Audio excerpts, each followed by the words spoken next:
Every time you look up at a clear night sky, you are looking at a silence that should not exist.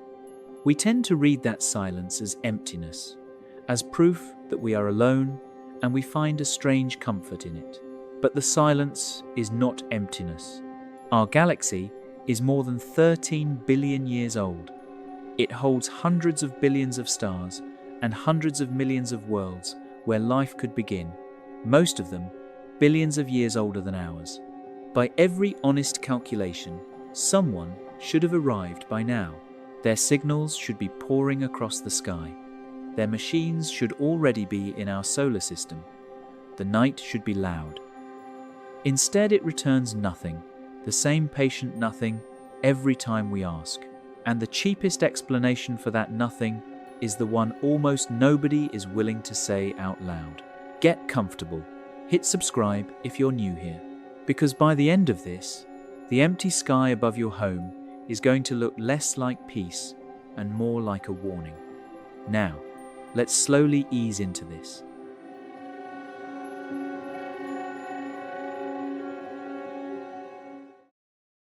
Part 1. The Quiet Sky. On the 18th of December, in the year 2025, a radio telescope in the hills of West Virginia turned slowly on its mount and pointed itself at a visitor. The visitor had a name that sounded like a license plate, 3I Atlas, and it was not from here. It had fallen inward from the space between the stars, a chip of frozen, something that had been drifting in the dark for longer than our sun has existed, and now it was passing through our neighborhood on a path that would never bring it back. For a few precious hours, the Green Bank telescope listened to it across a wide band of radio frequencies, from 1 to 12 gigahertz, with receivers sensitive enough to hear a transmitter no more powerful than a child's walkie-talkie shouting from that impossible distance.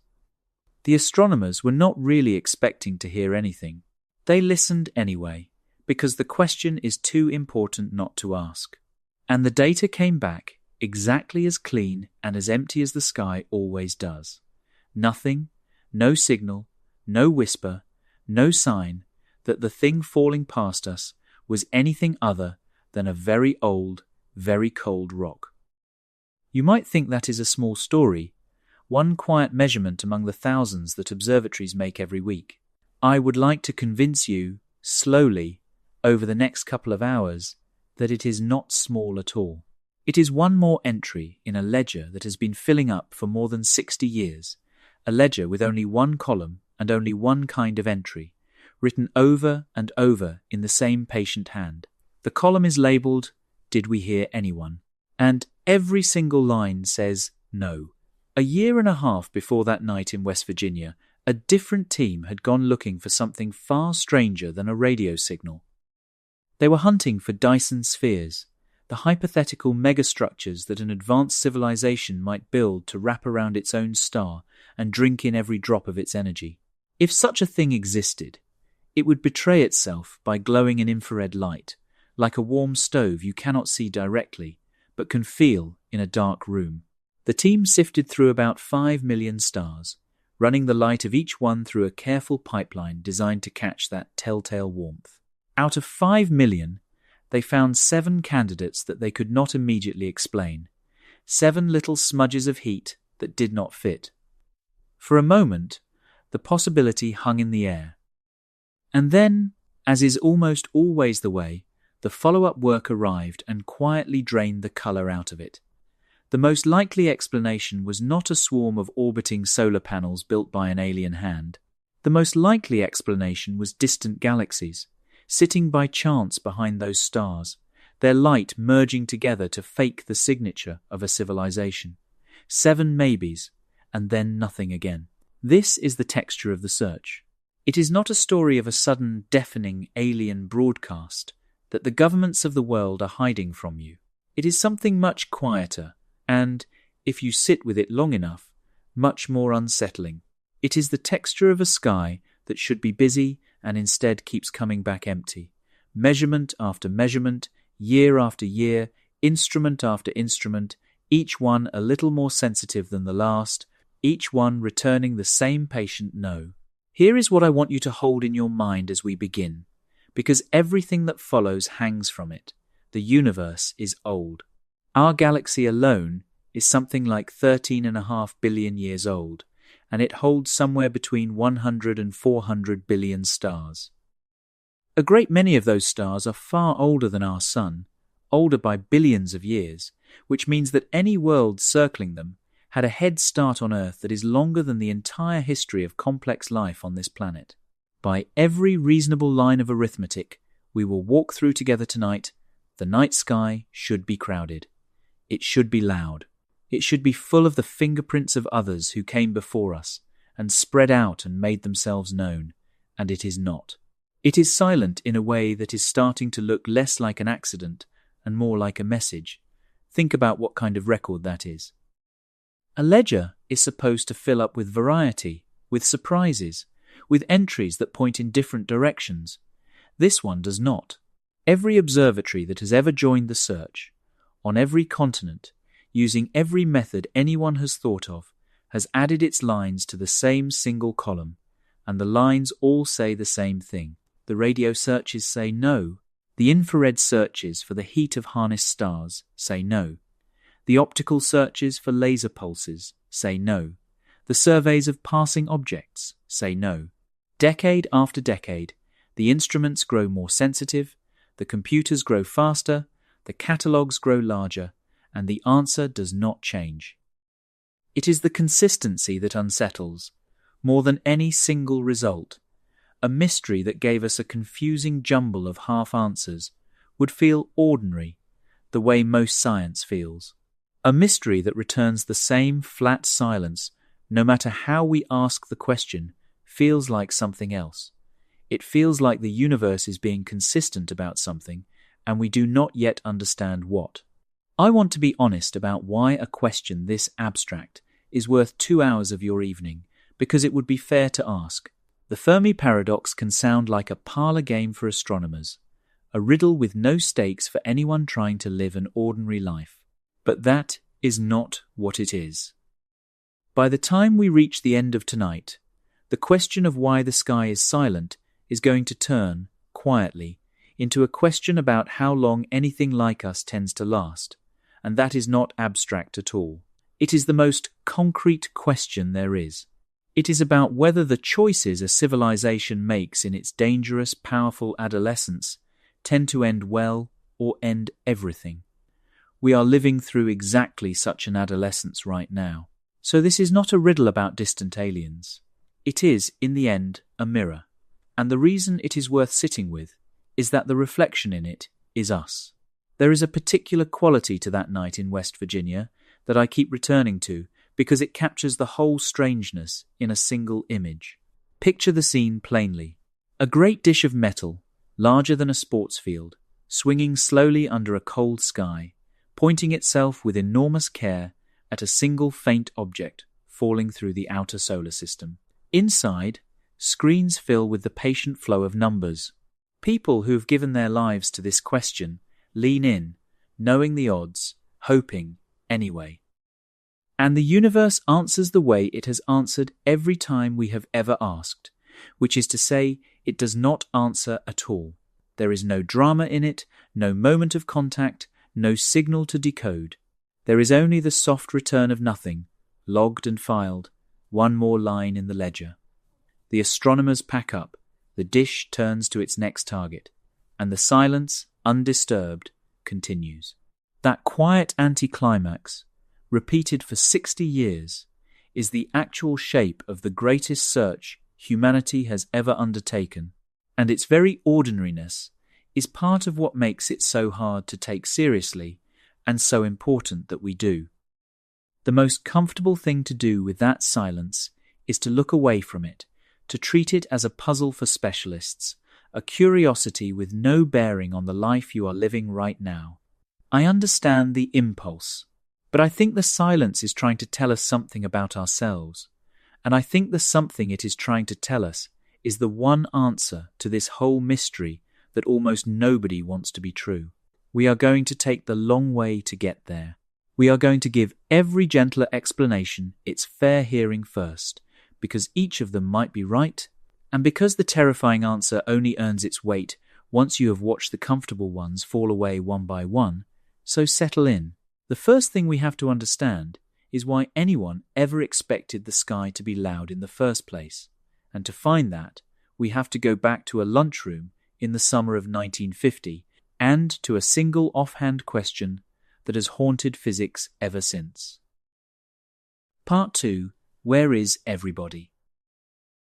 In the summer of 1950, a small group of physicists was walking to lunch at the laboratory in Los Alamos, New Mexico, the same place where the atomic bomb had been designed only a few years earlier. The conversation was light, the kind of thing brilliant people talk about when they are letting their minds wander.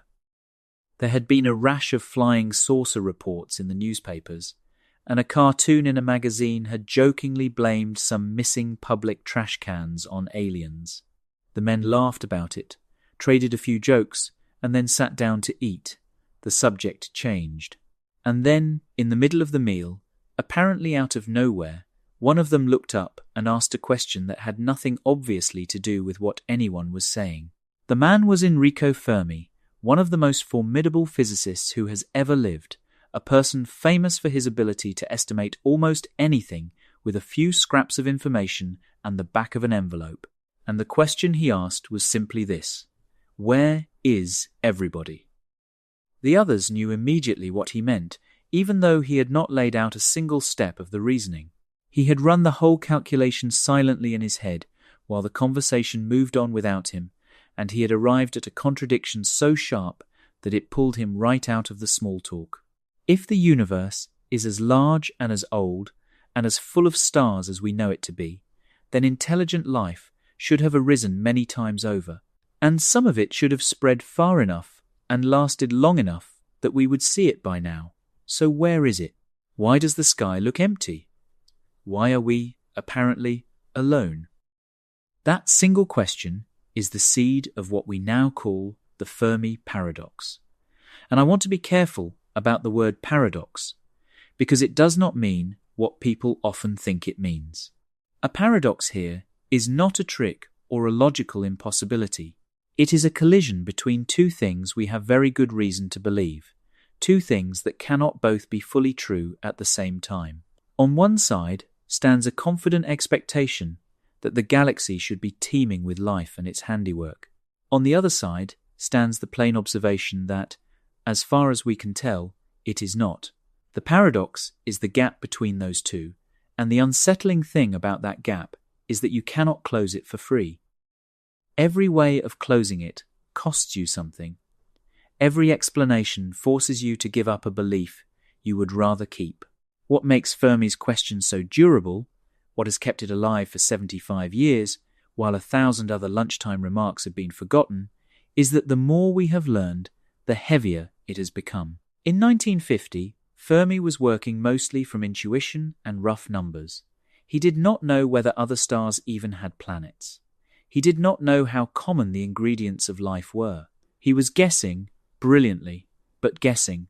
In the decades since, almost every one of those guesses has been replaced by hard measurement, and the measurements have not made the paradox softer, they have made it sharper. We now know that planets are not rare. We now know that the chemistry of life is not exotic. We now know that the galaxy has been around more than long enough for the whole drama to have played out many times. Every piece of knowledge we have added has tightened the screw. So before we can talk about the silence, we have to do honestly what Fermi did in his head in a few seconds. We have to build the expectation. We have to understand why a thoughtful person, looking at what we know about the universe, would walk away genuinely puzzled that the sky is dark. Because if the expectation is wrong, then there is no paradox, and the silence means nothing, and we can all go back to sleep.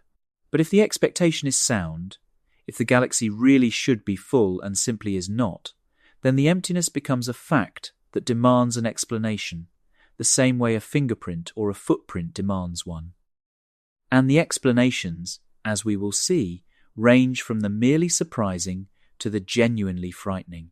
It helps to understand the kind of thinker Fermi was, because his question was not a random outburst. He was famous, even among the most brilliant people of his age, for a particular skill.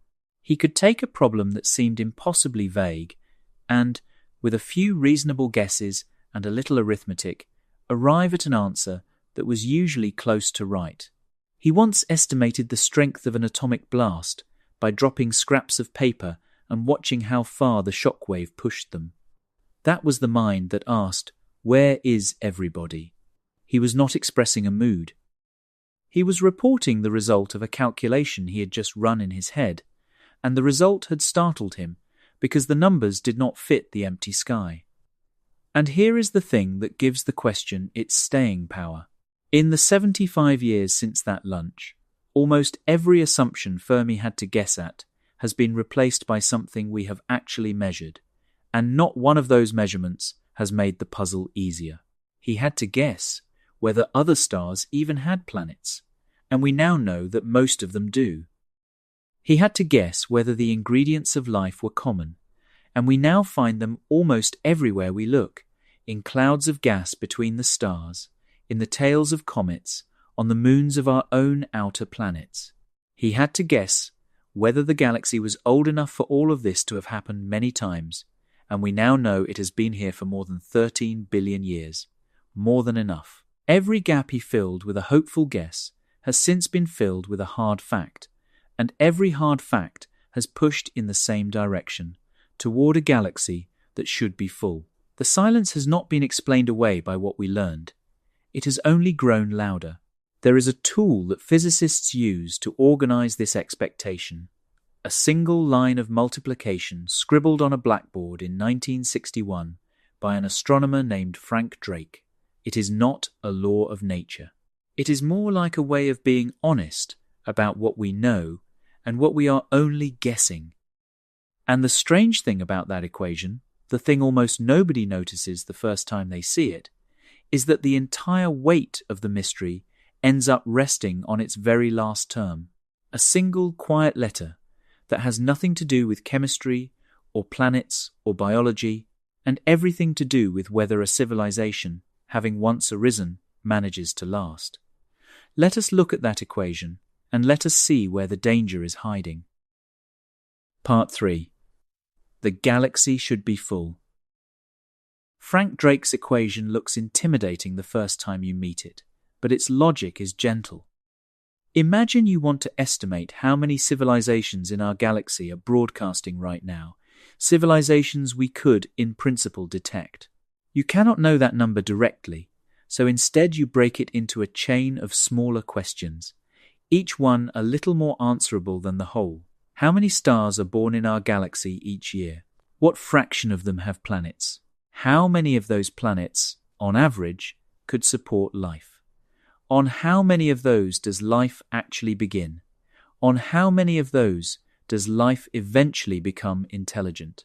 How many of those intelligent species develop a technology that leaks signals into space? And then, at the very end, the term that will turn out to matter most: for how long does such a civilization keep broadcasting before it falls silent? You multiply all of these together, and out the other end comes an estimate of how many voices should be calling out across the galaxy at this moment. When Drake first wrote this down in 1961, almost every term was a wild guess. Today, the front half of the equation has been filled in by real measurement, and the numbers are not stingy. We have confirmed more than 5,500 planets around other stars, and that is only in the tiny pocket of the galaxy we have managed to examine closely. When astronomers extrapolate from what they have found, they conclude that planets are the rule and not the exception, that most stars have them. NASA's analysis of the data from the Kepler Space Telescope suggests that our galaxy may hold on the order of 300 million worlds, sitting in the comfortable zone where liquid water could exist on a surface. 300 million. Not 300 million atoms or 300 million miles. 300 million places where, as far as the chemistry is concerned, something could live. Now bring in the dimension that Fermi understood instinctively, the dimension of time. Our Sun formed about 4.5 billion years ago, but our Sun is a relative latecomer. The galaxy was already more than 8 billion years old when our star ignited. An astronomer named Charles Lineweaver worked out that the average Earth-like planet in the Milky Way is roughly 1 4/5 billion years older than Earth. Let that settle for a moment. The typical habitable world out there did not get a head start of a few centuries, or a few thousand years, or even a few million years. It got a head start measured in billions of years, a span longer than the time that has passed since the first complex animals appeared in Earth's oceans. If intelligence and technology are things that can happen at all, then on a great many worlds they had time to happen long before we showed up. And here is the part that turns a curiosity into a genuine paradox. You might assume that even if another civilization arose billions of years ago, the distances between the stars are so enormous that it could never have reached us, could never have spread across the galaxy. But the arithmetic says otherwise, and it says so emphatically. You do not need faster-than-light travel. You do not even need particularly fast ships. All you need is patience, and the one trick that life itself discovered 4 billion years ago, the trick of self-replication. Imagine, for a moment, that you are not a person, but a machine. You are a small probe launched from some ancient world, drifting between the stars. After a long, cold voyage, you arrive at a young solar system, one with raw asteroids and ice and metal. You do not look for anyone to greet. You begin, quietly, to work. You mine a little metal. You gather a little energy. And from those raw materials you build, slowly and patiently, 2 copies of yourself. Then those 2 copies fold their sails, point themselves at 2 more stars, and depart, while you remain behind. At the next system, each of them does the same. 2 becomes 4, 4 becomes 8. The wave of machines spreads outward, and because each generation crosses the gap to the next star and then builds the next generation, the whole front advances steadily across the galaxy. Run the numbers, as the astronomers Michael Hart and Frank Tipler did in the 1970s, and you find something staggering. Even creeping along at a small fraction of the speed of light, a single self-replicating probe and its descendants could touch every star in the galaxy in a few million to a few tens of millions of years. Against the age of the galaxy, against 13.5 billion years, that span is an eye blink. It is less than 1% of the time available. It is a long weekend in the life of the Milky Way. So put the whole picture together the way Fermi did at that lunch table. 300 million habitable worlds, billions of years of head start, over and over, on world after world, and a method of spreading across the entire galaxy that costs almost nothing but time that the galaxy has in abundance. If even one civilization in all of that immense history had arisen and chosen to expand, the galaxy would already be settled. Their probes would be in our solar system. Their structures would be glowing in our telescopes. Their signals would be pouring across every frequency we know how to tune. The sky, by all rights, should be screaming. It should be the loudest thing in our experience, a roar of activity from a galaxy that has had every opportunity and every advantage to fill itself with life. There is a way to feel how cheap that galactic crossing really is, and it is worth pausing on because the intuition fights against it. We tend to imagine interstellar travel as the hardest thing imaginable, a journey so long that it could never be completed. But the self-replicating probe does not have to complete the journey. No single machine has to cross the whole galaxy. Each one only has to reach the next star, build its successors, and stop. The galaxy gets crossed not by any one traveller, but by the wave of building, the way a rumour crosses a country, not because any one person walks from coast to coast, but because each person tells the next. And once you see it that way, the cost collapses. A civilization would not need to pour its whole wealth into a single heroic voyage. It would only need to launch one patient machine and let the arithmetic of doubling do the rest. That is why the silence is so hard to explain. The thing we are asking about is not expensive or improbable. It is close to inevitable for anyone who ever decided to try even once. And we should be fair to the searchers, because the search is getting better at a pace that is easy to miss. Each new generation of instruments does not improve on the last by a little. It improves by leaps, scanning more of the sky at once, covering wider bands of frequency in a single pass, sifting through the data with faster and cleverer methods that can pull a faint pattern out of the noise. The hot tub we have examined so far took 60 years to fill, but the next hot tub may take only a handful of years, and the one after that less still. We are not stuck.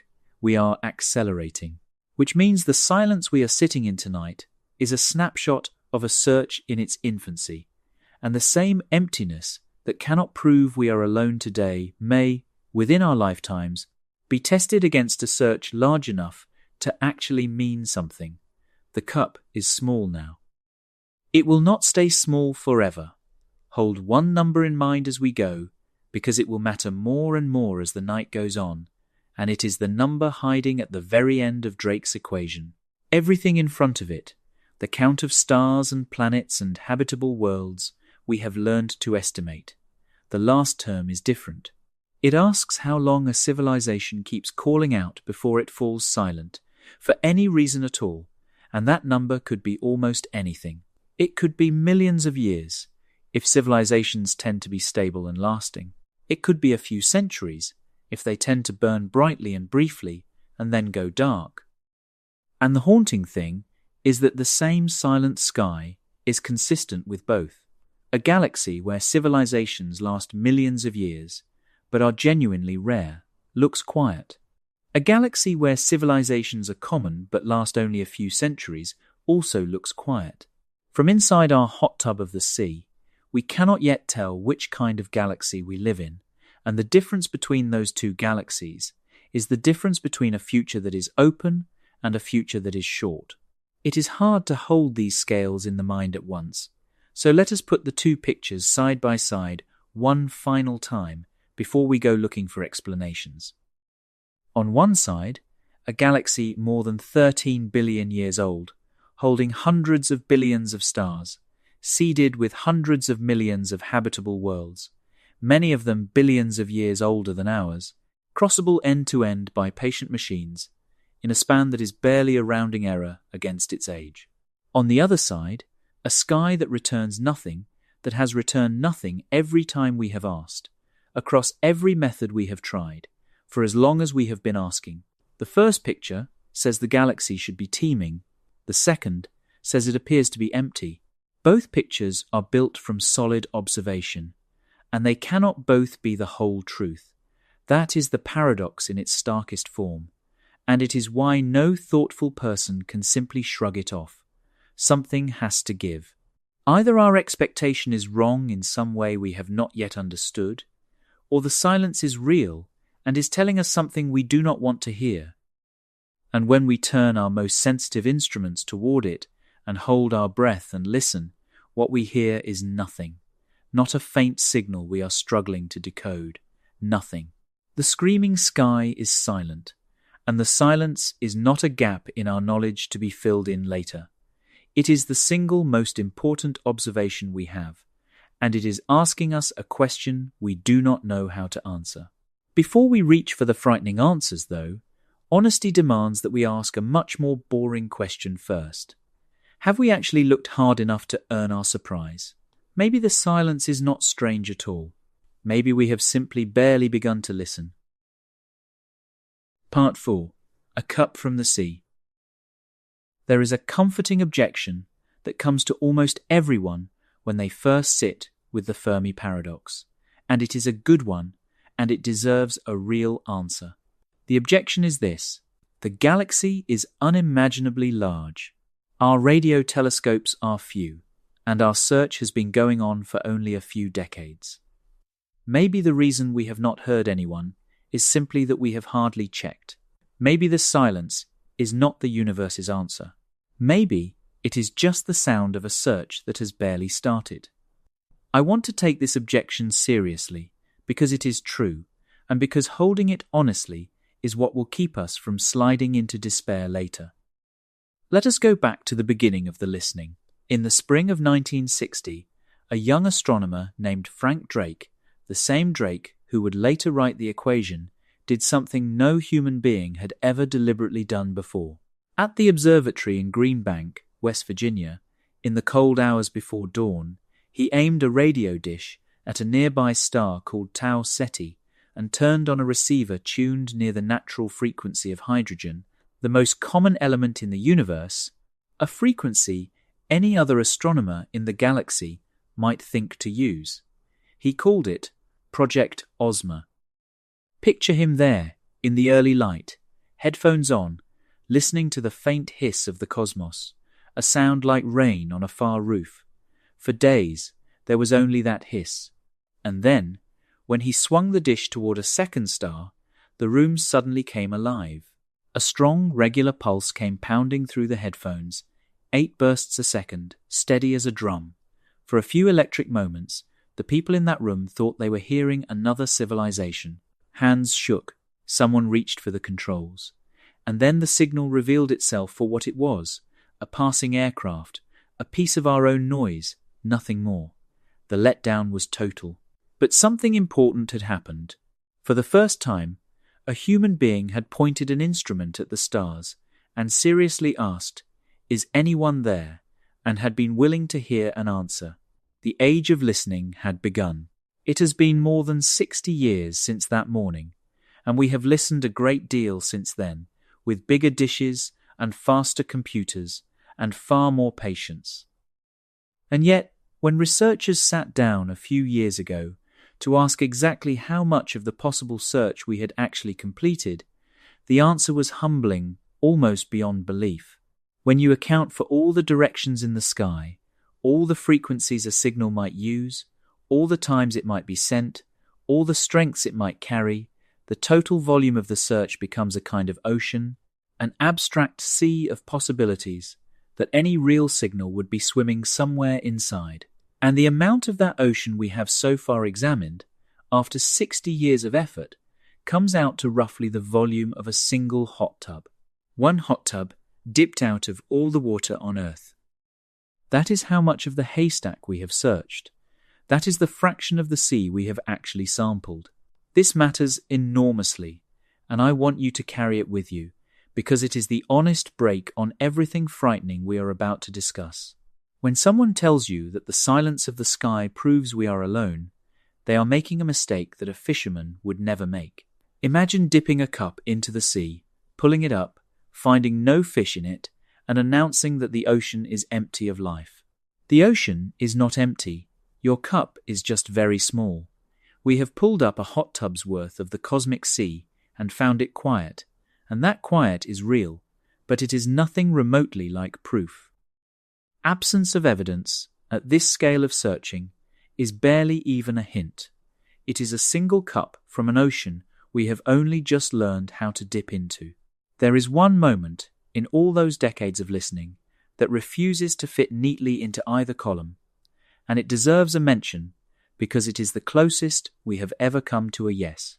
On the 15th of August, in 1977, a radio telescope in Ohio, nicknamed the Big Ear, was sweeping the sky automatically, printing its readings as columns of numbers and letters on a roll of paper. The next day, a volunteer astronomer was looking over the printout when he found something that stopped him cold. For 72 seconds, a signal had blazed up near that same hydrogen frequency, far stronger than the background, exactly the kind of narrow, powerful, single-frequency tone that no natural source was expected to make, and that a deliberate beacon might. He circled the numbers in red pen and wrote a single word in the margin: "Wow." We have called it the wow signal ever since. And here is the maddening part. It never came back. The telescope looked at that patch of sky again and again over the years, and the signal was never heard a second time. To this day, nobody has a confirmed explanation for what it was, and nobody has been able to call it a message either. It sits there in the record, one tantalizing, unrepeatable maybe, a reminder that the sea is large, and that we have heard, just once, something we could not name. There is one more piece of the picture worth adding before we look for ways out, because it sharpens the expectation even further. A galaxy-spanning civilization would not announce itself only through signals it chose to send. It would announce itself simply by existing on a large scale, by the physical traces of using energy on the scale of stars. A civilization that harnessed the full output of its sun, or many suns, would leave that energy as waste heat, glowing in the infrared, detectable across enormous distances, whether or not anyone meant for us to see it. A civilization that rebuilt its solar system, that mined its asteroids and moved its planets and lit its nights, would change the appearance of its star in ways our instruments are built to notice. These are not messages. They are footprints, the unavoidable marks that any large-scale activity would leave behind, and they would not be hiding in some narrow band of radio frequencies. They would be written across the sky in plain light.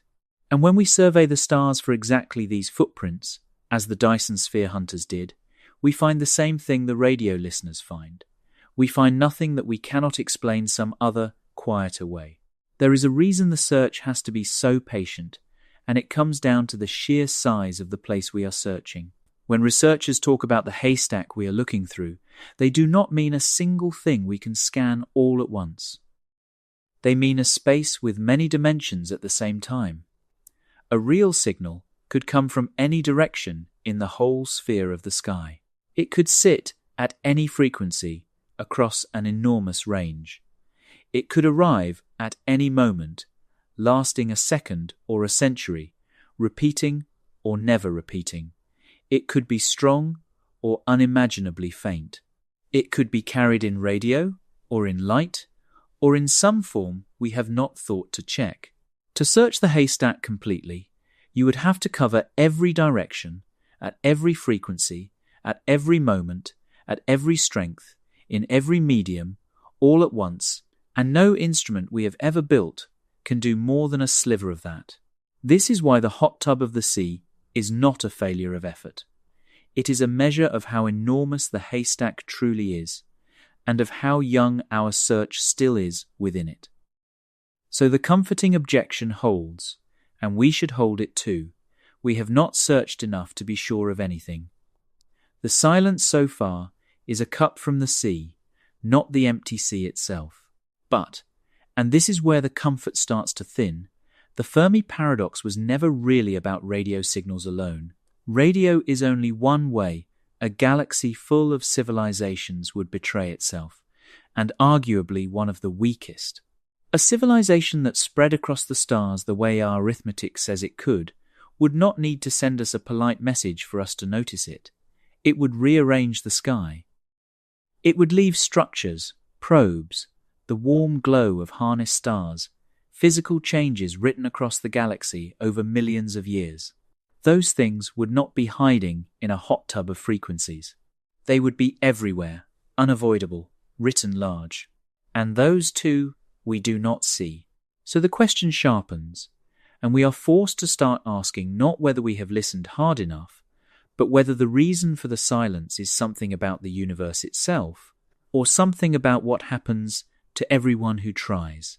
The first and gentlest answer is also the most flattering.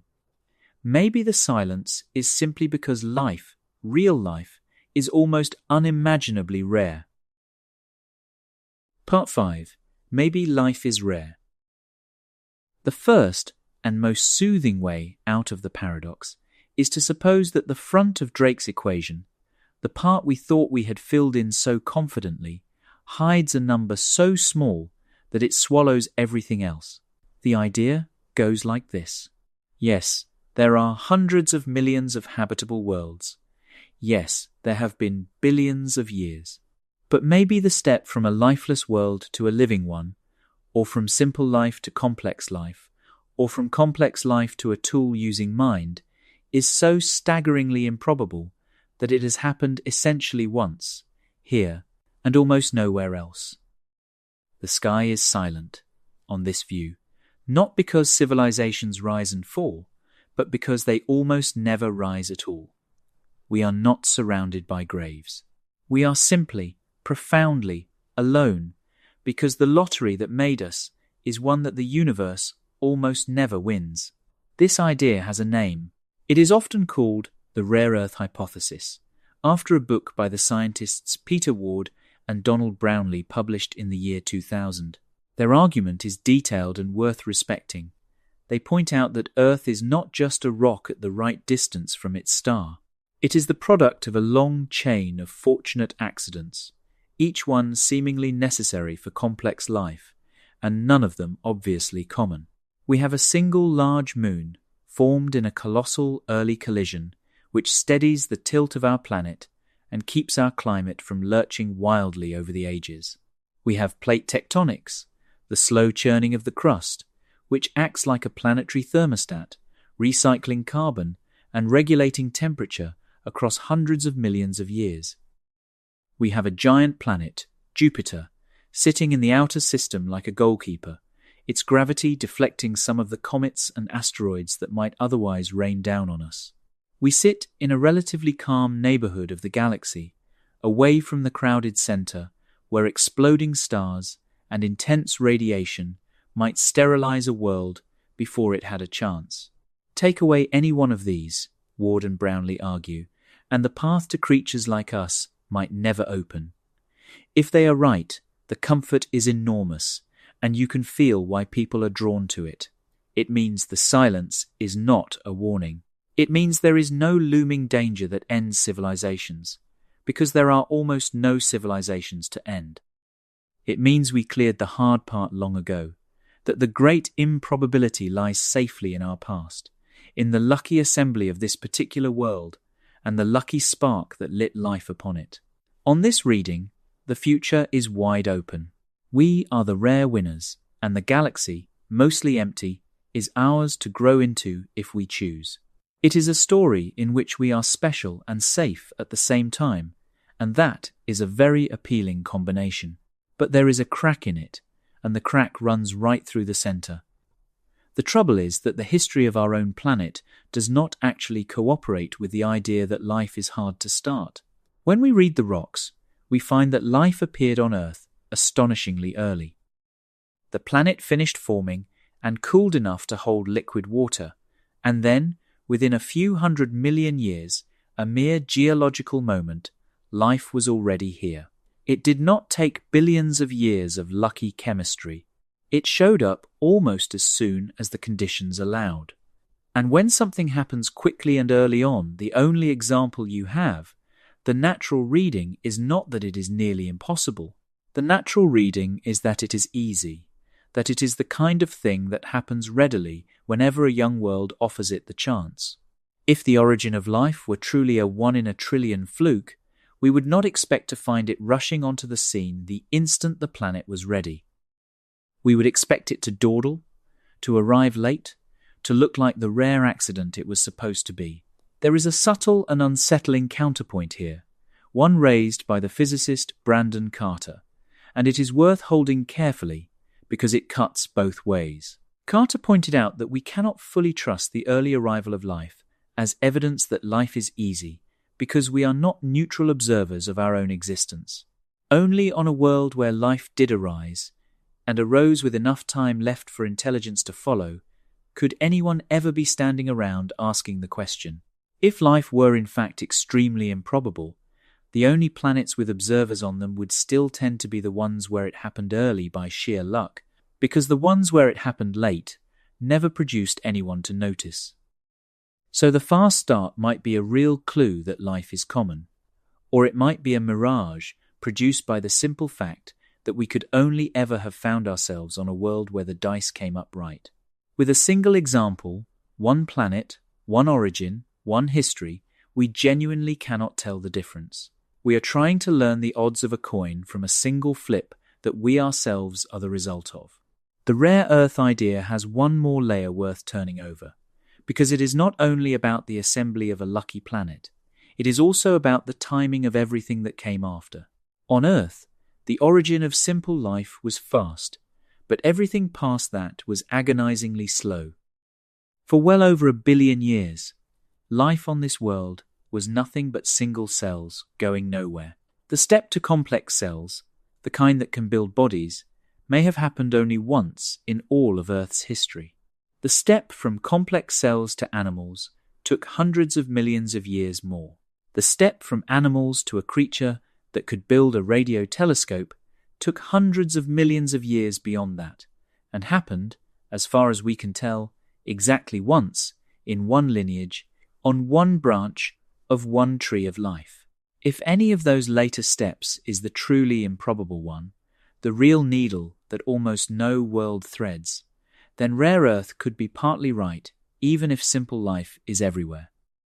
The galaxy could be soaked in microbes and almost entirely empty of minds. That would be a gentler version of the silence, one in which life is common but thought is precious, and it remains a live possibility we cannot rule out. There is a galactic version of the lucky neighborhood idea that adds yet another layer, and it is worth a moment because it shows how many narrow conditions had to line up. Our solar system sits in a relatively calm region of the Milky Way, far from the crowded and violent center where stars are packed close together. Near the galactic core, exploding stars go off often enough, and radiation runs high enough that a young biosphere might be repeatedly sterilized before it ever had the long, quiet stretch of time that complex life seems to need. Too far out, and the raw materials for rocky planets grow scarce. There may be a comfortable band, a kind of habitable zone, not around a single star, but around the whole galaxy, and we happen to sit within it. Whether that band is wide and forgiving or narrow and rare, nobody yet knows. But it is one more condition stacked on top of all the others, one more place where the path to a world like ours could have been blocked, and one more reason the rare earth idea cannot simply be dismissed even as its weaknesses show. And that is the quiet problem with the rare earth comfort. It might be true. Simple life might be common, while complex, intelligent, technological life is nearly unique to us. But to lean on it fully, you have to assume that we are special, that our world threaded a needle that hundreds of millions of other worlds, with billions of years each, all failed to thread. And every single time in the history of science that we have assumed we were special, we have been wrong. We assumed Earth was the center of everything, and it was not. We assumed the sun was the center, and it was not. We assumed our galaxy was the whole universe, and it was one of 2 trillion. The entire arc of what we have learned about our place in the cosmos has been a steady, humbling lesson that we are ordinary, that the place we occupy is typical and not chosen. To accept rare earth is to bet against that lesson, to insist that this one time, in this one respect, we really are the exception. We might be, but it is a strange bet to make, given the record. So let us set it gently to one side, not discarded but not relied upon, and turn to a second comforting answer, one that lets us stay ordinary and still escape the dread. Maybe we are not rare at all. Maybe we are simply early. Part 6. Maybe we are early. There is a way to keep the silence comfortable without having to believe that life is a near miracle, and in recent years it has become one of the most discussed ideas in the whole field. The thought is this: perhaps civilizations are not vanishingly rare, but the universe is still so young that almost none of them have appeared yet. Perhaps we are not the lonely winners of an impossible lottery, but something stranger and almost as flattering. Perhaps we are among the first to arrive. The sky is silent on this view, not because the others died, and not because they never could exist, but because, for the most part, they have not been born yet. We opened our eyes early, while the great party of cosmic life is still setting up, and the room only looks empty because we are among the first guests through the door. This idea was given real mathematical muscle by the economist Robin Hanson and a team of collaborators in a paper published in 2021, built around a concept they called grabby aliens. The reasoning is subtle, so let me walk it gently. Suppose that some fraction of civilizations, once they arise, do not stay quietly at home. Suppose they expand, spreading outward across the galaxies at some large fraction of the speed of light, visibly rearranging everything they touch, and lasting a very long time once established. Hansen calls these the grabby ones, the loud ones, the ones who take territory and hold it. Now here is the key move. If such expansive civilizations were common and had been appearing for a long time already, then one of them would almost certainly have reached us by now, or rather, we would never have come to exist in the first place, because our region of space would already have been taken, filled, transformed by an earlier arrival. The very fact that we are here, that our little corner of the universe was still empty and available when we showed up, tells us something. It tells us that the grabby civilizations have not filled the universe yet, and that, in turn, suggests that we are early, that we have arrived before the great filling up has happened. The model even puts numbers on it, rough and uncertain, but numbers. It suggests that expansive civilizations are appearing roughly once per million galaxies, and that the universe will not become crowded with them for hundreds of millions, even billions, of years to come. On this timeline, we are not the last survivors of a galaxy that has already lived and died. We are closer to the opposite. We are precocious, ahead of schedule, looking out at a cosmos whose great age of life is still in its future rather than its past. And in hundreds of millions of years, the descendants of life that exists now, ours and others, may meet and fill the sky at last. The silence in this picture is not a tombstone. It is the quiet of an early morning before the city wakes. You can feel the relief in it, and it is a real relief, and the idea is serious and well argued. It lets us stay ordinary in one sense, because it does not require life to be a miracle, while still explaining why we look around and see no one. But notice the price, because there is always a price, and this one is easy to miss in the comfort. To be early is, itself, a form of being special. Out of all the billions of years that the universe will host life, we happen to find ourselves near the very beginning, among the first to arrive. That is not a typical position. It is an unusual one, and the same Copernican instinct that warned us against rare earth should whisper here too. Are we really so fortunate as to be among the firstborn of all cosmic civilizations? Or are we once again telling ourselves a story in which we occupy a privileged seat? The grabby aliens model has an answer to that, a clever one rooted in the logic of observers, but the discomfort does not fully dissolve. We are still, in this story, in a rare and flattering place. The grabby aliens idea rests on a clever piece of reasoning about observers, and it is worth making the logic explicit, because it is the part that makes the conclusion more than wishful thinking. The argument runs like this. We find ourselves at a particular moment in cosmic history, and we should ask whether that moment is typical or strange. If expansive civilizations were going to fill the universe, then most of the time available for observers like us to exist would be either before they arose, when the universe was empty, or after they had filled everything, when newcomers like us could not appear because their region would already be claimed. The window in which a fresh, independent civilization can look out at a still mostly empty universe is therefore an early window, near the beginning, before the filling up. And since we are, in fact, looking out at a still mostly empty universe, the logic suggests we are sitting in that early window. We are not late, we are not the survivors of a vanished crowd. We are near the front of the line. The researchers gave their idea a memorable framing.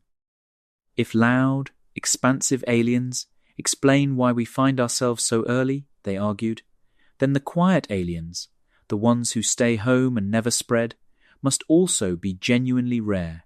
Because if quiet civilizations were common, we would expect far more of them to have arisen by now in our own cosmic backyard. Either way, whether loud or quiet, the conclusion is that civilizations are sparse and that we are among the first. It is an elegant argument, and it offers real comfort. But hold it next to the terrifying answer, and notice that the two are not actually in conflict. We could be early and still be heading for a wall. Being among the first to arrive says nothing about whether the first to arrive tend to survive what comes next. The grabby aliens model tells us the room is mostly empty because the party has not started. It does not promise that we will live to see it begin. To feel why the unanimity problem is so fatal to these gentle stories, picture it on a human scale for a moment. Imagine that every nation on Earth, every group, every individual, agreed to keep a single secret perfectly, forever, with not one person ever breaking ranks, not out of malice, not out of curiosity, not by accident, not even once across thousands of years. We cannot keep a secret like that for a decade. Information leaks. People defect.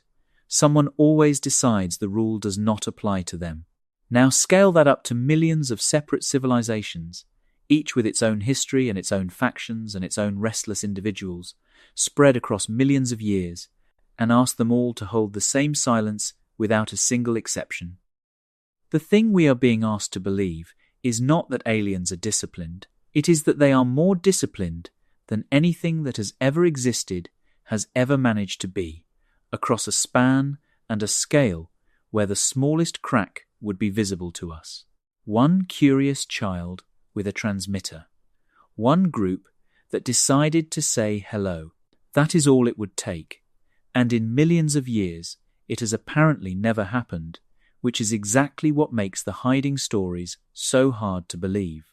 And there is a second cost, quieter and more important, and it is the one that matters most for where we are heading tonight.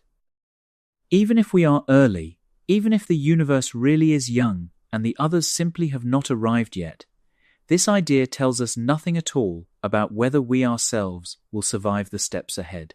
Being early explains the silence outside us. It says nothing about the dangers inside our own future. We could be among the very first civilizations to arise and still be one of the countless ones that never makes it past its own technological adolescence. Being early and being doomed are not opposites. You can be both. The grabby aliens picture quiets the question of where everybody is by saying, "Not here yet." It leaves completely untouched the darker question of whether the ones who do arise tend to last. And so, even at its most comforting, this answer cannot promise us a future. It only rearranges the silence. So we turn to a third escape, perhaps the most emotionally appealing of all, because it lets us believe that the others are not absent at all. Maybe they are here, all around us, and simply choosing, for reasons of their own, to stay hidden. Part 7. Maybe they are hiding. The third escape from the paradox is the one that tugs hardest at the part of us that does not want to be alone, because it does not ask us to give up the others at all. It lets us keep them. It says the galaxy may well be full of life, full of minds far older and wiser than ours, and the reason we do not see them is that they have chosen, deliberately and completely, not to be seen. The silence, in this picture, is not absence. It is etiquette. It is the quiet of a room where everyone has agreed, for reasons we are not yet mature enough to understand, to hold their breath while we look around and wonder. The oldest version of this idea is called the zoo hypothesis, proposed by the astronomer John Ball in 1973. The thought is that advanced civilizations are aware of us, may even be watching us closely, but have agreed to leave us alone, the way a thoughtful park ranger leaves a nature preserve untouched, so that what lives inside can develop on its own terms. We are not being ignored on this view. We are being protected or studied or simply allowed to grow up without interference. A more extreme cousin of this idea, sometimes called the planetarium hypothesis, and explored by the writer Stephen Baxter, takes it further still. Perhaps the quiet sky we see is not the real sky at all, but a kind of managed illusion, a carefully maintained quiet, arranged so that we never notice the activity that surrounds us. These are unsettling thoughts, but notice that they are also, in their way, comforting. They mean we are not alone. They mean somebody is out there, near enough to matter, old enough to have made rules about how to treat the likes of us. There are gentler and less paranoid versions of the same basic move, and some of them are genuinely beautiful. One is called the transcension hypothesis, put forward by the futurist John Smart. The idea is that civilizations, as they advance, do not spread outward across the galaxy at all, because outward is not where the interesting frontier lies. Instead, they turn inward, toward smaller and smaller scales, toward denser and faster and more efficient forms of computation and experience, until their entire existence folds into a space we would never think to look, perhaps into the conditions near a black hole, where energy and information can be concentrated almost without limit. On this view, the reason mature civilizations are silent is that they have left the stage we can see entirely, not by dying, but by going somewhere we cannot follow, somewhere inward and small rather than outward and large. We do not see them spreading across the sky, because spreading across the sky is, to a sufficiently advanced mind, a childish use of energy. Another version, proposed by the researchers Anders Sandberg, Stuart Armstrong, and Milan Cirkovic, is called the aestivation hypothesis, and it may be the most patient idea anyone has ever had. The word aestivation means sleeping through the heat, the way some animals sleep through a hot, dry summer and wake when conditions improve. These researchers pointed out that the present universe is, from the point of view of an enormous computing civilization, far too warm to be efficient. Computation done in a colder universe could be enormously more powerful for the same energy. So perhaps the most advanced civilizations have simply chosen to wait. They have built their reserves, gathered their resources, and gone to sleep, dormant and quiet, planning to wake billions of years from now, when the universe has cooled and their stored energy can accomplish far more than it could today. The silence on this reading is the silence of a sleeping giant, not a dead one, a civilization that has set an alarm for the far future and is simply, patiently waiting it out. All of these ideas share a strange and lovely quality. They let the universe stay full while the sky stays empty, and any one of them could be true. But they all carry the same hidden cost, and once you see it, it is hard to unsee, because it is the same flaw wearing different clothes. Every one of these explanations requires perfect, permanent, total agreement. For the zoo to work, every single member of every single civilization, across millions of years and countless worlds, must agree never to break the quarantine, never to reach out, never to say hello, never to make a single mistake that we would notice. For the inward turn to explain the silence, every civilization must make the same choice to turn inward, with not one choosing to expand instead. For the great sleep to explain it, all of them must have gone dormant, with none staying awake. And that kind of unanimity is something we have never once observed in any group of anything. Living things vary, cultures diverge, individuals rebel. Out of millions of civilizations and billions of years, you would only need one, a single curious child among the stars, a single group that decided the rules did not apply to them, a single defector who chose to shout into the dark. One is all it would take to break the silence, and the silence is not broken. And there is a harder edge to the hiding hypotheses than even the problem of unanimity, one that pulls them halfway toward the darkness we are about to meet.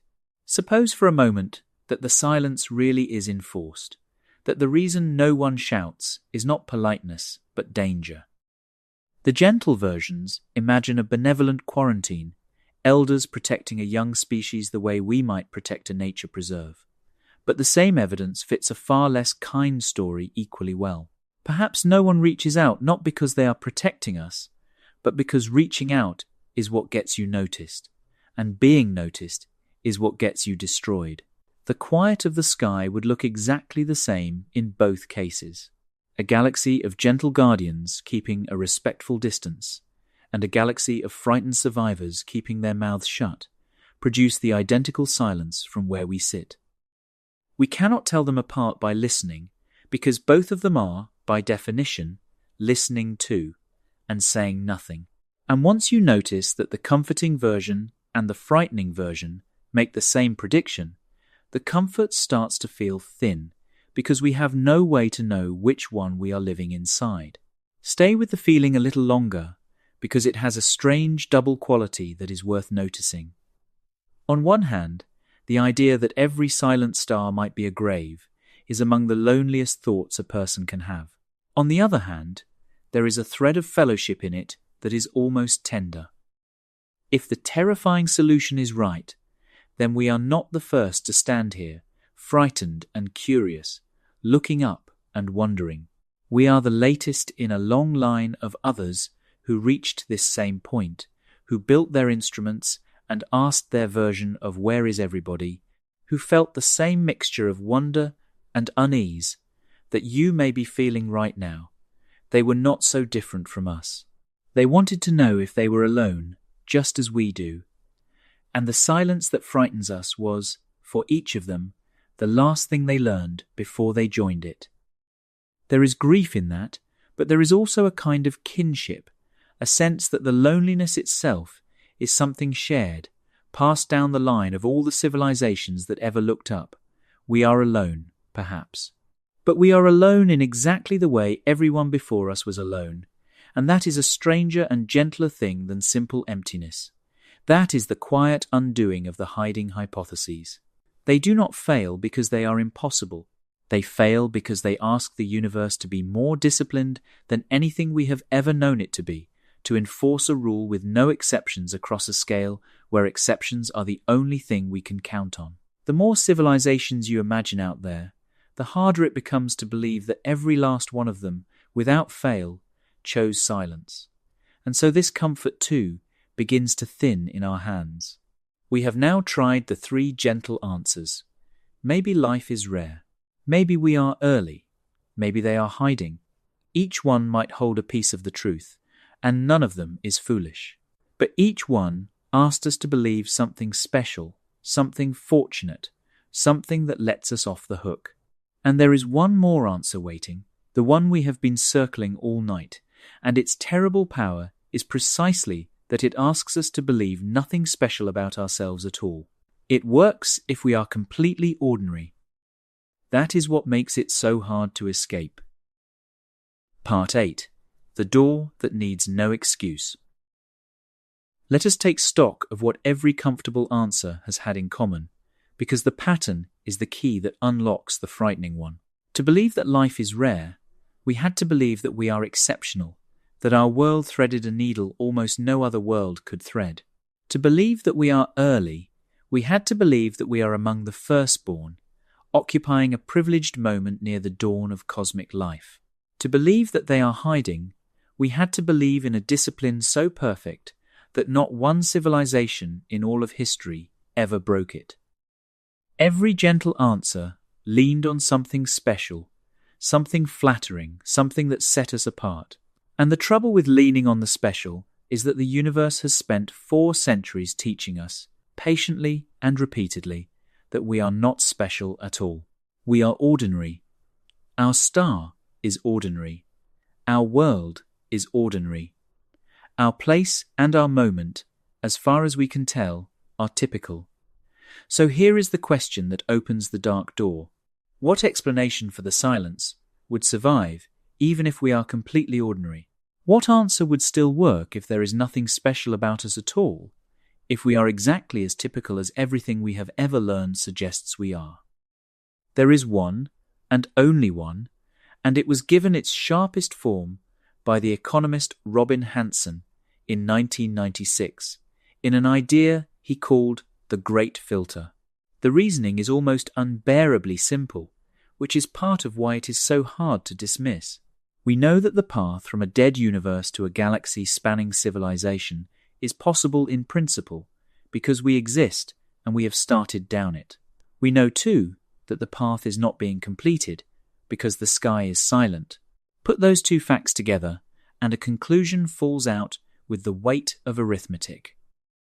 Somewhere along that path, from lifeless chemistry to a civilization that fills the stars, there must be at least one step that is so improbable, so nearly impossible to pass, that almost nothing that begins the journey ever finishes it. That step, that wall across the road, that almost no one gets past, is the Great Filter. The whole of our fate hangs on a single question about that filter, and the question is brutally clear.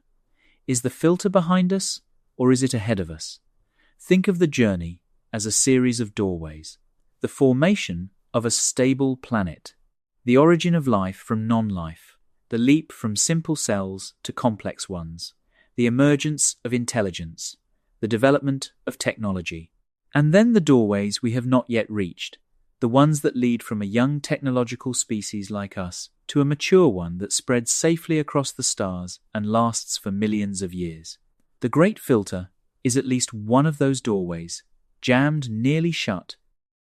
If the jammed door is one we have already walked through, then we are the rare survivors of a step that stops almost everyone, and the emptiness of the sky is simply the silence of all those who never made it as far as we have. In that case, the worst is behind us, and the galaxy lies open. But if the jammed door is still in front of us, if the step that stops nearly everyone is one we have not yet reached, then the silence means something very different. It means that countless others came this far, stood roughly where we are standing now, and then hit the wall, and did not pass. And here is where the comfortable answers turn against us, because of that single clue we noticed earlier. Remember that life appeared on Earth almost the moment the planet was ready, fast and early, which is the signature not of a near impossible step, but of an easy one. If the origin of life is easy, then that early door was not the filter. And every early door we can argue was easy is a door that pushes the filter later, closer to us, into our future rather than our past. The more ordinary we conclude the early steps were, the more the terrible probability gets crowded toward the steps we have not yet taken. The filter does not vanish when we show that life is common. It simply slides forward, toward us, and waits. I want to let this land fully, because it is the moment the whole night has been building toward, and it is not an abstract idea. It is a feeling, and you may already be feeling it. Go outside on a clear night and look up, and let your eyes rest on any one of those points of light. Around a great many of those stars are worlds, and on some unknown number of those worlds, the same story we are living may have played out. Chemistry stirred, life began, creatures grew complex, then curious, then clever.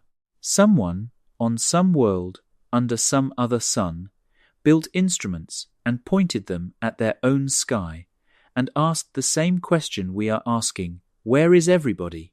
And felt the same loneliness we feel, and then they went quiet. Every silent star you can see may not be an empty place where nothing ever happened. It may be a place where everything happened, all of it, right up to the edge, and then stopped. The darkness between the stars may not be emptiness at all. It may be a field of headstones, so many and so far away that we have been mistaking a graveyard for an empty sky.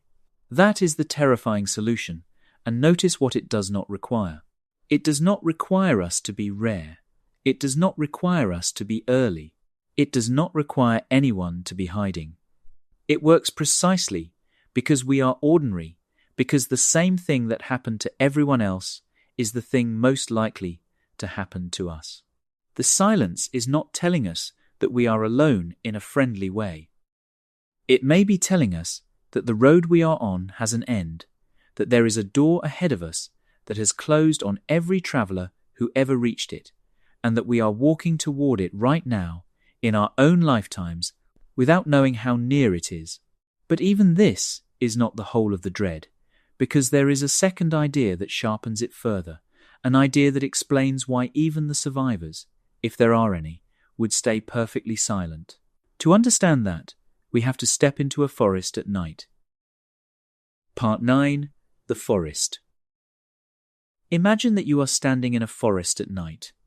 It is dark, truly dark, the kind of dark where your eyes never quite adjust. You cannot see more than a step in front of you, but you can hear, and you know, from the sounds, that you are not alone in this forest. There are others moving through the trees, somewhere out there in the black. You do not know how many. You do not know where. You do not know whether they are gentle or whether they are hungry. You only know that they are there, and that they, like you, are listening. Now ask yourself a simple question. Do you call out? Do you announce your position, your nature, your intentions, to whoever might be standing in the dark nearby? Or do you go very, very quiet and try to make no sound at all? This is the picture at the center of an idea that the novelist Liu Cixin made famous, drawing on thoughts that scientists like David Brin had been turning over for decades. It is called the dark forest, and it is the second blade of the terrifying solution, the one that explains why even the survivors, even the civilizations that somehow pass the great filter and endure, would still leave the sky as silent as a grave. The great filter says that most who start the journey die before they can spread. The dark forest says that the few who live learn, very quickly, that the only way to keep living is to say nothing at all. Between the two of them, they account for the silence completely, and they do it without requiring anyone to be rare or early or unusually disciplined. They require only that everyone out there is, like us, trying to survive. Let me lay out the logic slowly, because it is the logic, not the drama, that makes it frightening. Suppose you are a civilization, and you detect another civilization somewhere among the stars. You would like to know whether they are friendly, but across interstellar distances, you face two problems that have no solution. The first is that you cannot verify their intentions. They might send you a warm and welcoming message, but a message is just words, and words are cheap, and you have no way to know whether the smile is real or a mask. The second problem is far worse, and it is the one that poisons everything. Communication takes years, often centuries, to cross the gap between stars. By the time their message reaches you, and your reply reaches them, and their answer reaches you again, decades or centuries have passed.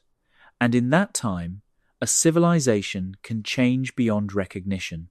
A species that was peaceful when it sent its greeting could, in the centuries it takes for the conversation to unfold, undergo a sudden leap in technology and become something that could end you in an afternoon. You cannot wait to find out. You cannot trust a promise that will be centuries old by the time you can act on it. So you reason it through, coldly, the way a survivor must. If you reveal yourself and the other is hostile, you may die. If you stay hidden, you live, whatever they are. And if you detect someone else who has carelessly revealed themselves, the safest thing you can possibly do, the move that best guarantees your own survival, is to strike first and strike silently, before they can grow into a threat you cannot handle. Every civilization that thinks it through arrives at the same conclusion. The forest is dark for a reason. The ones who survive are the ones who learn to be quiet and to treat every voice in the dark not as a potential friend, but as a potential threat that has just given away its position. The silence of the sky, on this reading, is not the silence of an empty forest. It is the silence of a forest full of armed hunters, every one of them holding perfectly still, every one of them listening, every one of them praying that no one has heard them, because to be heard is to be in danger. I want you to sit inside that forest for a moment, because the feeling of it is the point. You are crouched among the trees. Your breath is slow and careful. Somewhere off to your left, a twig snaps, and you freeze. You do not know what made the sound. It could be something small and harmless. It could be something that would end you. You cannot ask. You cannot see. You can only stay still and hope it passes. And then, faintly, from far across the forest, you hear something that makes your blood run cold. A voice. Someone, somewhere out there, is calling out into the dark. They are announcing themselves cheerfully, loudly, telling the whole forest where they are and what they are and how to find them. Maybe they are young. Maybe they do not understand yet what kind of forest they are standing in. You listen to that distant, careless voice, and a part of you wants to warn them, to tell them to be silent, to ask them what on earth they are doing. And another part of you, the part that has survived in this forest for a long time, goes very quiet and very still and does not move toward them, because you understand that the most dangerous thing you could possibly do is to let the voice know you are there too. So you say nothing, and the voice keeps calling, alone, into a darkness that is listening far more carefully than it knows. Now hold that image, because we are going to return to it, and when we do, it is going to mean something you may not want it to mean. But first, notice what the dark forest does to the last of our hopes. We had thought that even if the Great Filter is real, even if most civilizations die, surely some would survive, and surely those survivors would eventually reach out, would fill the sky with the evidence of their endurance, would prove by their mere visibility that the road can be walked all the way to the end. The dark forest takes that hope and quietly closes it. It says that survival and silence are not opposites. It says that survival requires silence, that the very civilizations wise enough or lucky enough to pass the filter are exactly the ones who have learned never to be seen. The galaxy could be home to 1,000 ancient, enduring civilizations right now, and if the dark forest is the way of things, the sky would look precisely as empty as it does. The quiet would be not the quiet of death alone, but the quiet of the living hiding from one another, holding their breath across the light years, each one alone in a crowd it dares not acknowledge.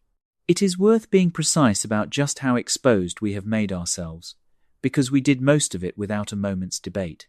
The bubble of our ordinary broadcasts, the unintended leakage of a talkative species, is the smaller part of it.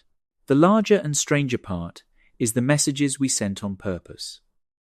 On a few occasions, we have aimed powerful transmitters at particular stars and sent deliberate announcements, encoded greetings carrying our location, our biology, the layout of our solar system, the count of our population, all of it bundled up and beamed into the dark as an act of hope.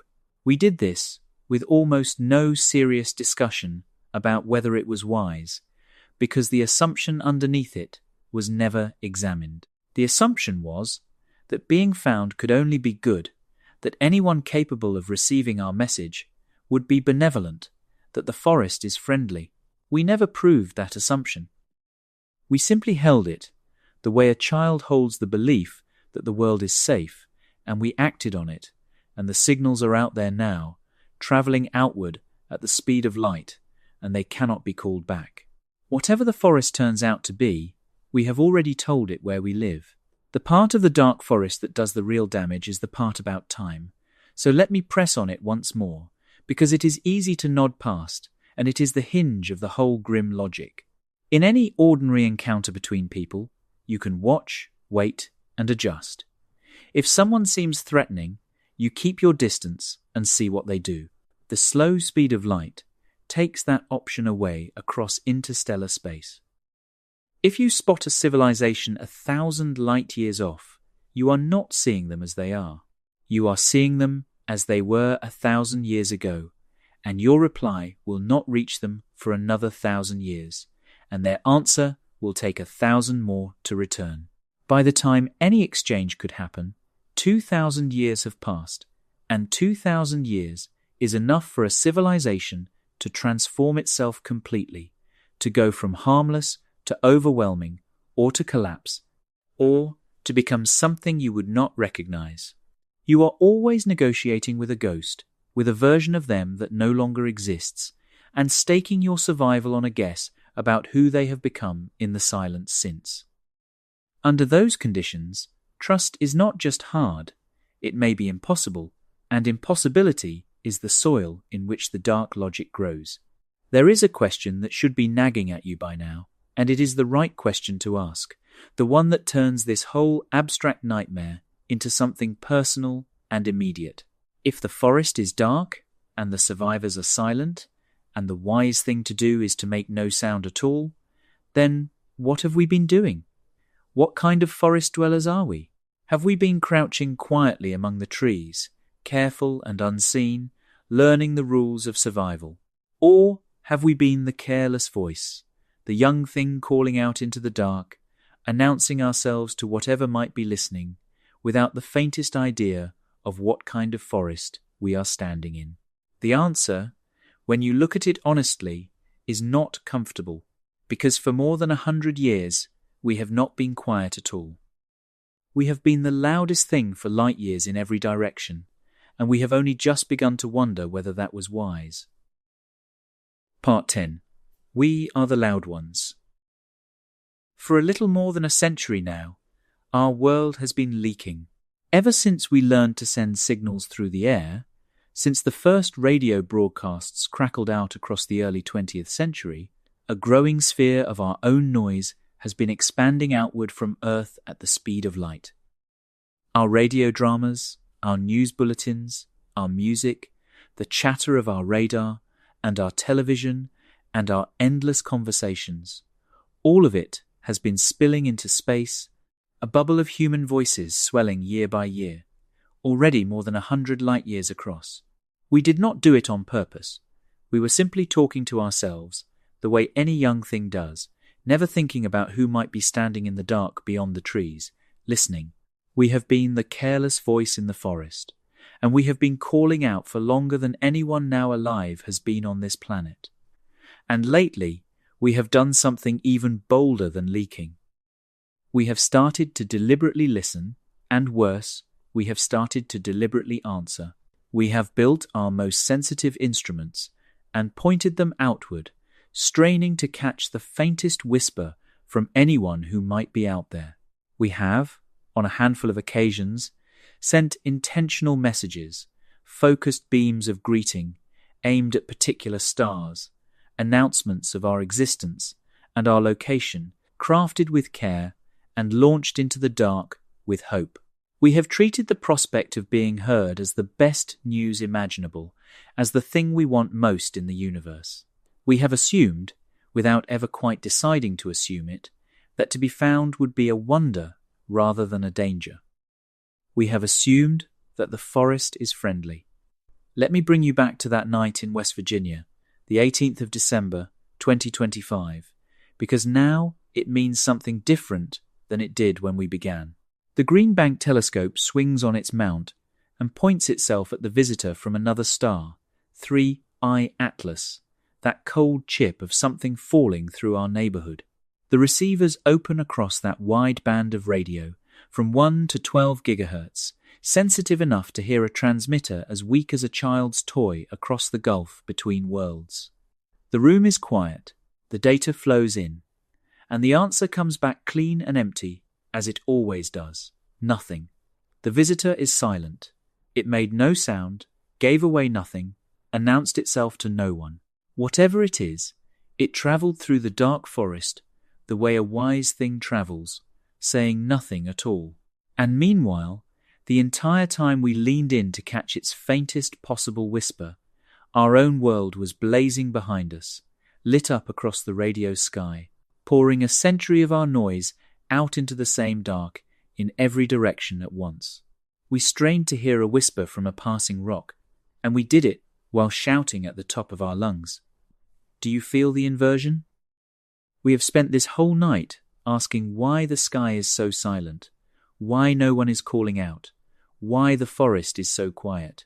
And the answer, looking back at us from that night in West Virginia, is that the silence is everyone else. The silence is the way the survivors behave. The quiet sky is not a mystery to be solved so much as a behavior to be learned, and the unsettling truth is that, of all the things that might be out there in the dark, we may be the only ones who have not learnt it yet. We are not the careful hunters crouched among the trees. We are the voice. We are the young, loud, careless thing calling out into a darkness we have assumed is empty, and the darkness has been answering us with exactly the silence that a wiser creature would keep. The sky, we said at the very beginning, should be screaming. And it turns out that something is screaming into the dark after all. It is us. I do not say this to frighten you for its own sake, and I want to be careful here, because it would be easy to tip from honesty into dread, and dread is not the point. The point is the strangeness of the position we are in. Set aside, for a moment, the question of whether the dark forest is really the way of things, because we genuinely do not know that it is. Simply notice what we have been doing and how little thought we gave it. We arrived in a forest we did not understand. We did not know whether it was empty or full, gentle or dangerous. And without pausing to find out, we began to shout, because shouting felt natural, because we were lonely, because it never seriously occurred to us that being heard might be anything other than wonderful. There is something almost unbearably young about that. It is the behavior of a species that has not yet learned the rules of the place it lives in, because it has not yet lived there long enough to learn them. And the terrifying solution, if it is true, says that the reason no one else is shouting is that the ones who used to shout are gone, and the ones who remain learned the hard way to be quiet. There is a version of this that is almost too dark to say plainly, and yet honesty requires that we at least look at it, because it is the most claustrophobic form the filter ahead can take. Some thinkers have suggested, only half seriously, and never as established science, that the filter might not be inside us at all, not our own weapons or our own mistakes, but something imposed from outside, triggered by the very act of becoming detectable. A civilization that grows loud enough, or visible enough, or that reaches a certain stage of asking certain questions, draws attention it cannot survive. On this reading, the silence is not just civilizations dying of their own hands. It is civilizations being silenced by the forest the moment they make themselves known. This is speculation built on speculation, and you should hold it very lightly, the way you would hold a ghost story told well around a fire. But it sharpens the unease into a single point, and the point is this. If there is any chance the forest is dark, in the way the terrifying solution suggests, then the one thing we have been doing without thinking, announcing ourselves, may be the one thing we should have thought about most. And we are still doing it tonight, while you listen, while the bubble of our noise keeps swelling outward into a dark we do not understand. So that is the terrifying solution in full, both of its blades. The great filter says the road has a wall on it that almost no one passes, and that the wall may be ahead of us rather than behind. The dark forest says that even the few who pass it learn to vanish, so that survival itself wears the mask of silence. Together, they explain the empty sky without asking us to be special in any way, and they leave us in the uncomfortable position of being the loud, young, visible thing in a quiet that may have been earned through catastrophe. It is a heavy place to arrive. But we are not going to end here, in the dark, because to end here would be to mistake a frightening possibility for a proven fact, and it is neither proven nor certain. There is an honest edge to all of this, a set of reasons the terrifying solution might simply be wrong, and we owe it to ourselves to look at them clearly before we decide what any of it means. Part 11. The Honest Edge. The terrifying solution is powerful precisely because it asks so little of us, because it works whether we are special or ordinary, rare or common, early or late. But power is not the same thing as truth, and a frightening idea deserves the same hard scrutiny as a comforting one, perhaps more, because fear has a way of making things feel certain that are not. So let us turn the same skeptical light on the dark answer that we turned on the gentle ones, and let us be honest about everything we do not know. Because when you look closely, the terrifying solution is not a proven fact. It is one possibility among several, and the reasons it might be wrong are real. Start with the filter itself and the question of where it sits. We argued that because life appeared early on Earth, the early steps are probably easy, and so the filter probably lies ahead of us. But that argument is far from airtight, and there are doors behind us that may have been jammed nearly shut after all. Consider the leap from simple cells to complex ones. For most of Earth's history, more than 1 billion years, life on this planet was nothing but tiny, simple cells, the kind without a nucleus, drifting and dividing and going nowhere in particular. And then, just once, as far as the evidence shows, 2 of those simple cells merged into a single, more complicated one, the ancestor of every plant and animal and fungus that has ever lived. That merger, the birth of the complex cell, may have happened exactly 1 time in 4 billion years. If that step is the filter, then the wall is behind us, and we are among the rare worlds where it was somehow passed.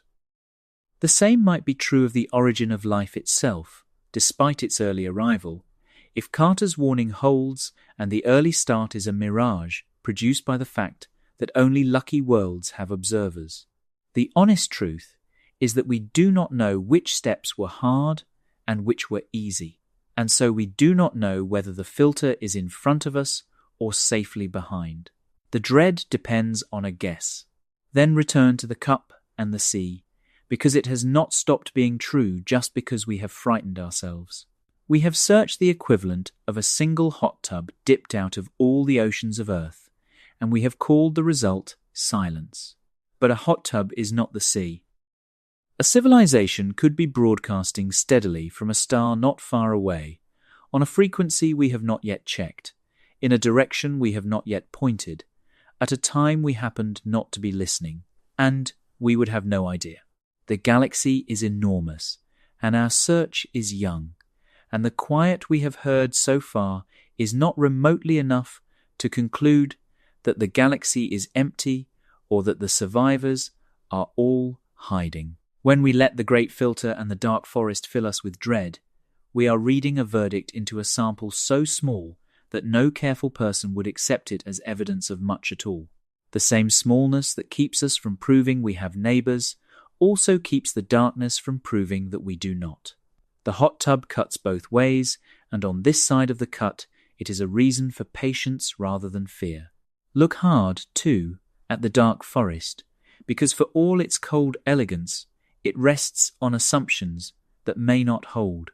It assumes that civilizations cannot verify each other's intentions, but communication and trust can be built in ways the simple version ignores.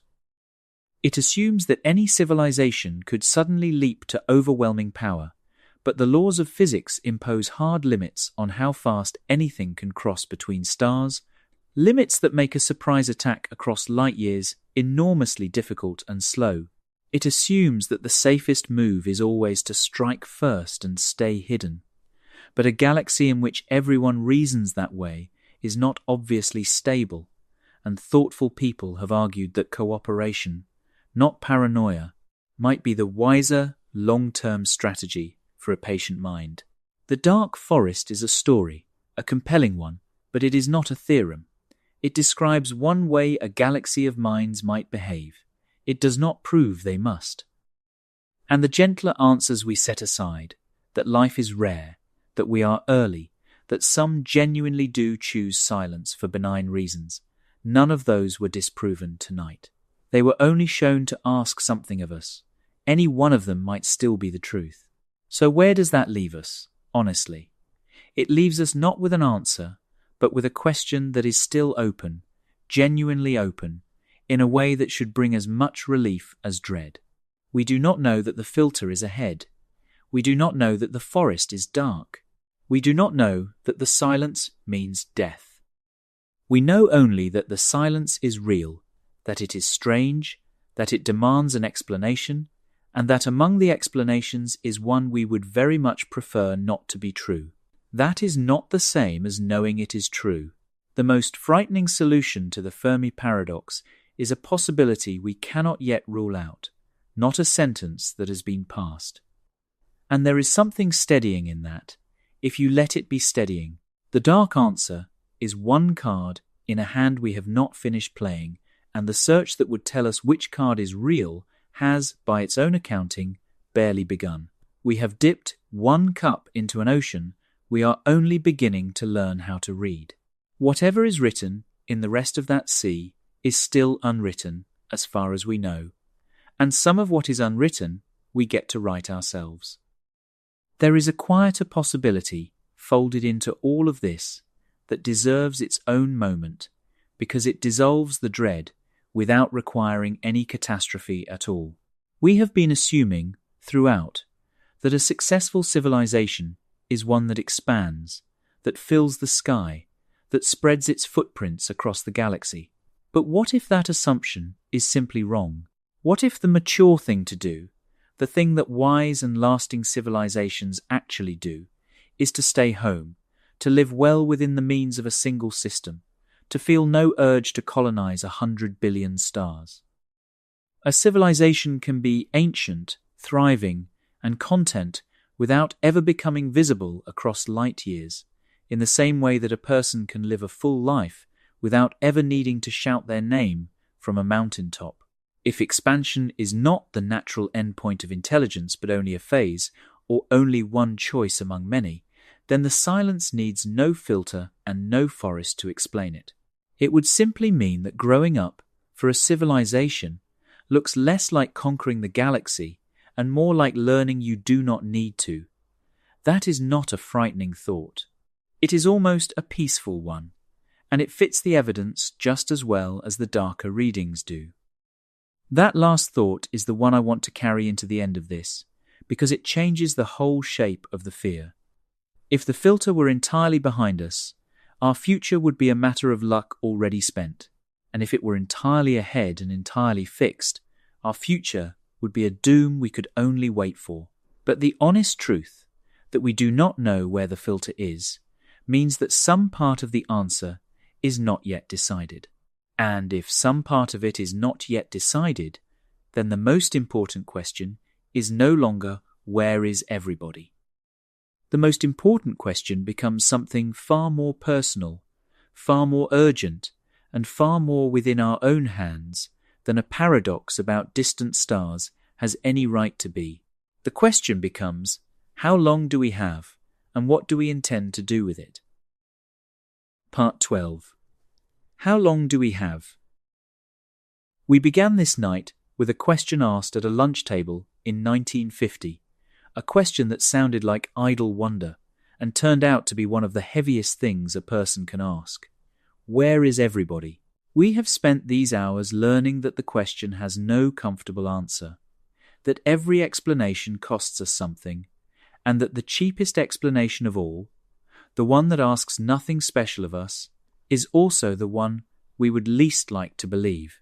But I want to end by turning that ancient question around, because by now it has quietly become a different question, and the new one matters more.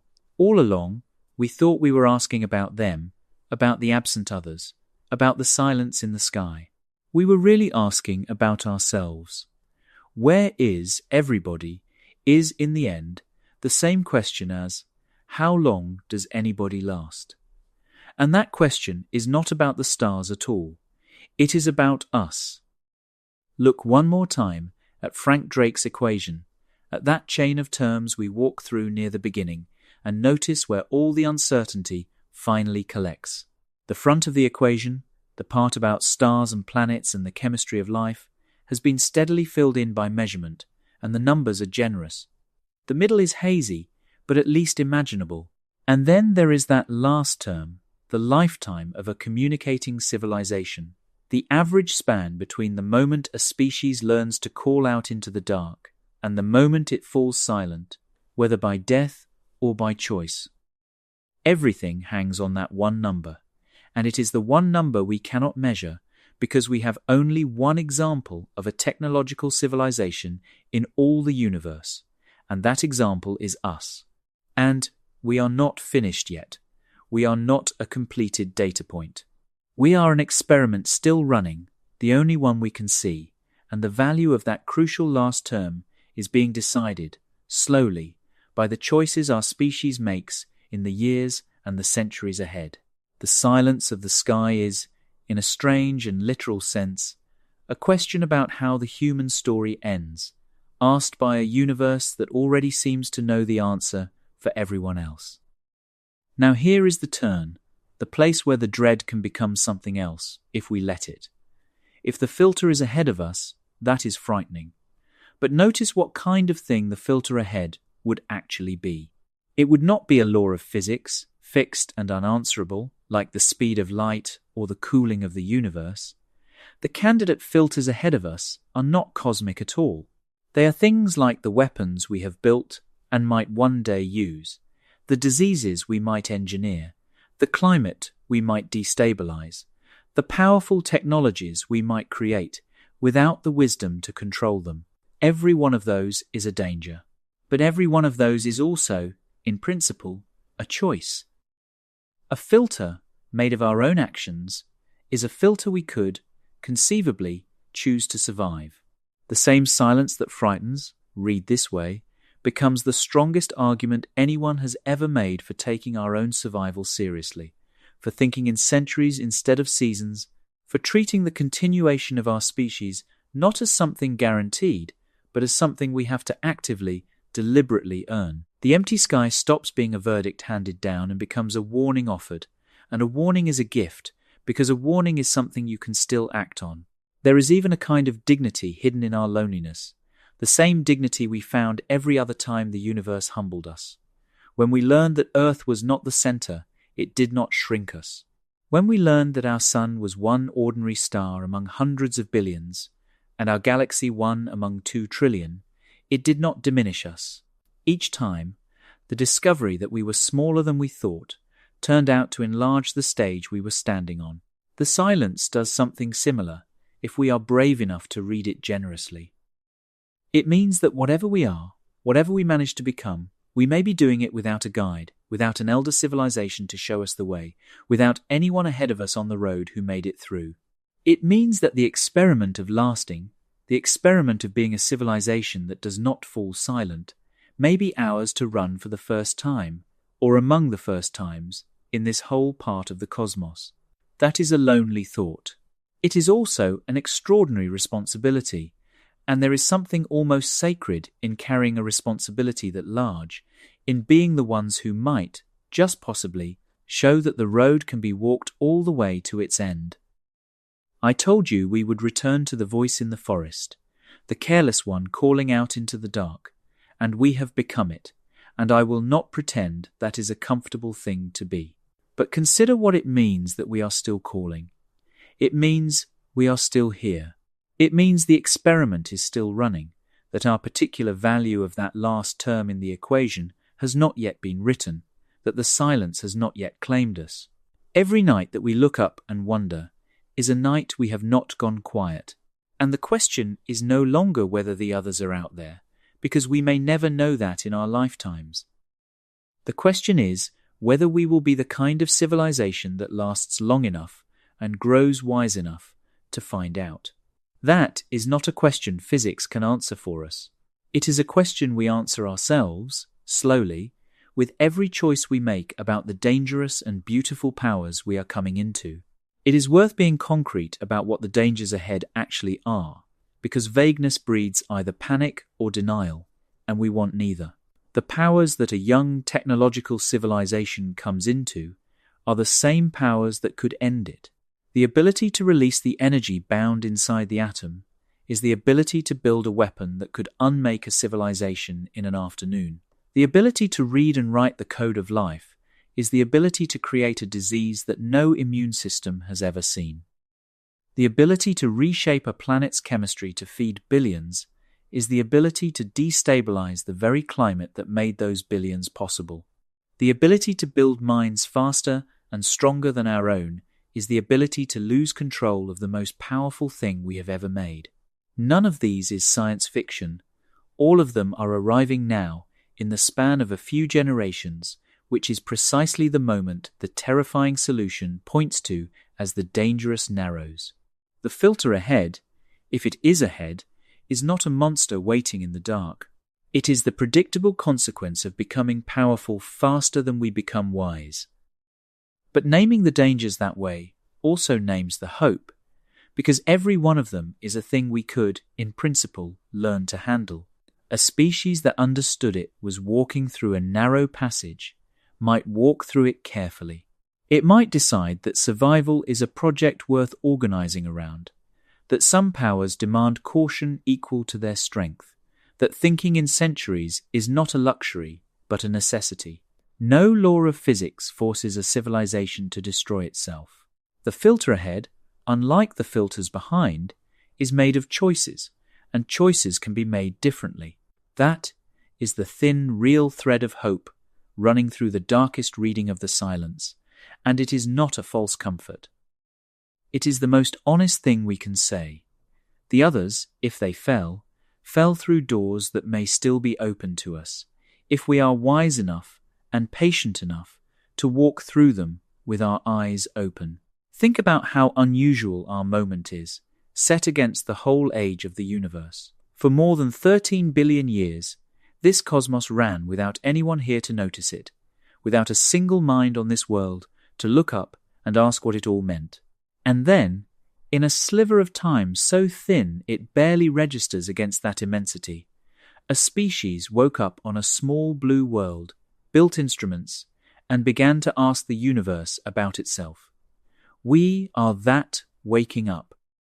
Whether we are early or late, rare or common, we are, right now, a part of the cosmos that has become able to wonder about the rest of it, and that may be a more fragile and precious thing than we have ever let ourselves believe. The silence does not tell us how rare that waking is, but it leaves the possibility open that it is very rare indeed, and that what we do with it, in the narrow window we have, might matter more than we can presently imagine.